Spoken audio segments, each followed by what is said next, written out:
that, the first company that I started was Prolexic, which was DDoS attack mitigation. Okay. Oh, so you've been with DDoS the whole time here then. Yeah. This is a personal interest. Yeah. It's woven in and out of the storyline here, in and out of my life. And this was back in 2003 when DDoS was still a relatively, juvenile sort of industry in a lot of ways. And there was no commercial DDoS attack mitigation services. There was a few products, hardware products, but there were no services.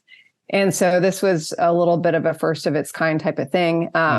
And it was actually the Costa Rican gaming companies that needed it. And they're the ones who initially financed us. Yes, we got a big bucket of cash from them. Who was attacking the Costa Rican gaming companies? Do you have a sense of that, or the Russian mafia? Oh, of course. Okay. Yes. Yeah. Because so they were big running fish, much bigger fish. Yeah. Right, bigger fish. Yeah, okay. Exactly. Because the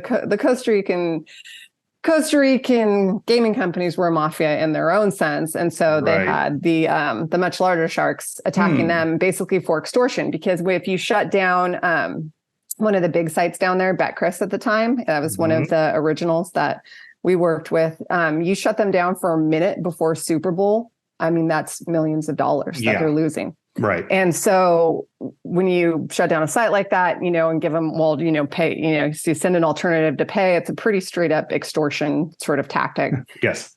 And they figured out that they could hit, a lot of the smaller gaming companies had actually paid them. So they figured out it was a pretty lucrative business.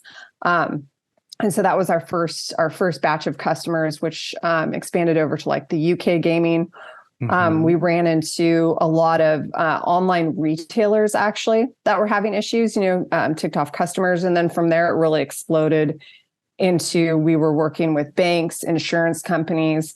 That was like the high growth years for DDoS, was like that 2003 to 2008 timeframe, because people were really, realizing the utility of DDoS and exacting revenge or extortion. There wasn't a quick fix at that point. Yeah.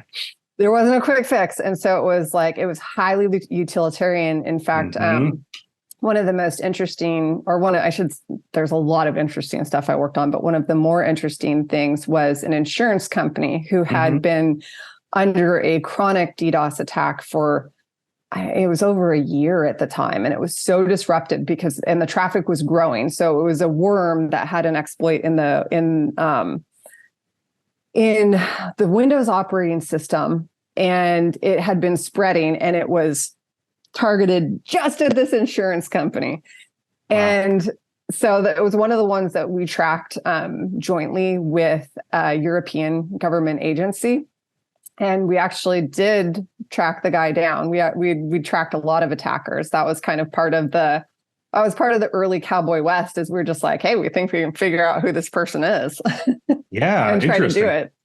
Yeah. Wow. And so we tracked this person down, and he was an ex-employee. Felt very wronged by the company. Yes. Interesting. Yeah. And so it was a classic case of revenge. And so very interesting. Have you seen Work Bites, the new security awareness training series from Infosec? Our team produced this series with 3 E's in mind, making security awareness training entertaining, engaging, and educational. Just go to infosecinstitute.com/free to learn more about this hilarious office comedy. And hey, let us know what you think about it.